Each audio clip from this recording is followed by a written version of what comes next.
இந்த வருஷம் 3 படங்கள் ஒரே கதை அம்சத்தோடு வந்திருக்குது. முதல் படம் பாம், 2வது படம் யமகாதகி, அடுத்து பெருசு. இந்த 3 படங்களுக்கும் உள்ள சிமிலாரிட்டி என்ன தான் இப்போ நம்ம பார்க்க போகிறோம். எனக்கு என்னடா தெரியும், கேளுடா.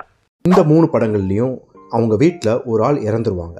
இறந்தவங்களை வெளியே கொண்டு போக முடியாமல் கஷ்டப்படுவாங்க. ஒவ்வொரு படத்துலையும் அவங்க கஷ்டப்படுற ரீசனும் அவங்க ஹேண்டில் பண்ணுற மெத்தடும் மட்டும்தான் வித்தியாசமாக இருக்கும். மற்றபடி இந்த மெயின் தீம் ஒன்று போல தான் இருக்கும். யமகாதகி படத்தில் ஒரு அப்பா, அம்மா, அண்ணன், மூச்சு விடுற கஷ்டப்படுற ஒரு தங்கச்சி. அந்த தங்கச்சி அப்பா சொன்ன வார்த்தையால் தூக்கு மாட்டி தற்கொலை பண்ணிடுவாங்க. அந்த தற்கொலை பண்ண தங்கச்சியை வீட்டை விட்டு அவங்க கூட்டு போகிறதுக்கு அலோவ் பண்ண மாட்டாங்க.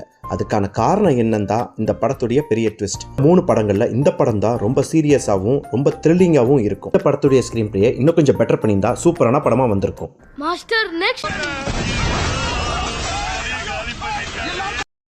இது அந்த பாம் இல்லைங்க, அர்ஜுன் தாஸ், சிவாத்மிகா, காளி வெங்கட் நடித்த பாம் திரைப்படம்.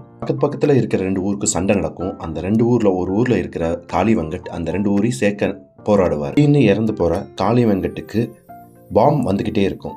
அவர் இன்னும் உயிரோடு தான் இருக்காருன்னு அர்ஜுன் தாஸும் சாமின்னு நம்புகிற ஊரும் இதுக்கிடையில நல்லபடியாக அவரை கிரிமேட் பண்ணணும்னு நினைக்கிற அவர் தங்கச்சி சிவாத்மிகாவுக்கு இடையில தான் இந்த படம் நடக்கும். இந்த படத்துலையும் அவரை தூக்கி ஊரை விட்டு அனுப்புறதுக்கு கஷ்டப்படுவாங்க. அது என்னங்கிறத அந்த படத்துடைய கதை. பெருசு படத்தில் இறந்து போகிற அவங்க அப்பாவை வீட்டை விட்டு அனுப்புறதுக்கு கஷ்டப்படுவாங்க. அது என்ன காரணம்னா, அந்த காதை கொஞ்சம் கொடுங்க வாங்க. இறந்தும் விரைப்பா இருக்கிற ஆண்குரிய ஊர் மக்கள் சொந்தக்காரங்களுக்கு தெரியாம எப்படி கூட்டிட்டு போறாங்கிறதா இந்த படத்துடைய கதை. 3 படத்துல பெருசு படம் தான் ரொம்ப காமெடி என்டர்டெய்னர். இந்த 3 படங்களும் அதிகமா வெற்றி அடையாதனால நிறைய பேர் இந்த படங்கள் ஒண்ணு போல இருக்குன்னு கண்டுபிடிச்சிருக்க வாய்ப்பு இருக்காதுன்னு நான் நினைக்கிறேன். எல்லோரும் தயாராக இருக்கிறீர்களா?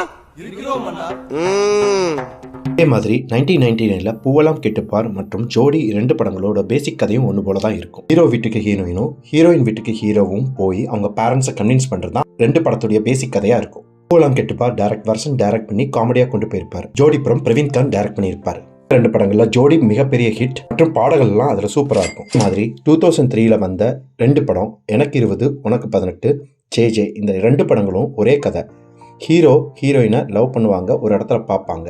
அந்த பார்த்த இடத்துல இருந்து அவங்களால திருப்பி அவங்கள பார்க்கவே முடியாத சூழ்நிலை வந்துடும். திரும்பி கிளைமேக்ஸ்ல தான் பார்ப்பாங்க.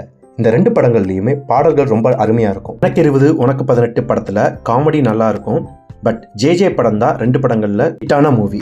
இதே மாதிரி ஒரே வருஷம் வந்த 2 படங்கள் உங்களுக்கு தெரிஞ்சதுன்னா கமெண்ட் செக்ஷன்ல சொல்லுங்க.